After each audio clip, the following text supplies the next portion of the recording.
Hello. तर ना आज आम्हाला जायचं होतं बाहेर शाळेच्या कामासाठी. सगळे टीचर्स वगैरे भेटलेलो होतो आम्ही. पण पावसाचं वातावरण खूप जास्त झालेलं होतं, त्यामुळे आम्ही दुपारी 4च्या दरम्यान निघालो होतो. पण पुढे जाऊन खूप जास्त पाऊस लागला होता आम्हाला आणि आम्हाला जरा ॲडमिशनचे कामं होते, त्यामुळे आम्ही निघालो होतो दुसऱ्या गावांमध्ये. म्हणजे वेगवेगळ्या गावांमध्ये आम्ही आपल्या शाळेची ॲडव्हर्टाइजमेंट करत होतो. सो त्यासाठीच आम्ही निघालो होतो आणि रस्त्यातच इतका पाऊस लागला होता की आम्हाला गाडीमध्येच थांबावं लागलं होतं. आणि खूपच सुंदर असे गावं होते छोटे-छोटे आणि मस्त एकदम पीसफुल वाटत होतं तिथे गेल्याच्या नंतर.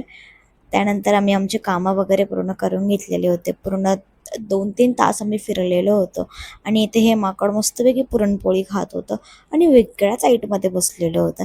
त्यानंतर आम्ही थोडं पुढे गेलेलो होतो आणि पुढेच ना वाटेवरती मला आंबे भेटले. सो मी विचार केला मस्तपैकी घरी जाऊन आमरस वगैरे करूया आणि काय आता थोडेच दिवस राहिलेले आहे, सो त्यामुळे मी घेतलेले होते. त्यानंतर सरांनी मस्तपैकी कुल्फी खाऊ घातलेली होती. त्यानंतर संध्याकाळ झालेली होती घरी जाण्यासाठी. सो भेटू पुढच्या ब्लॉगमध्ये. बाय.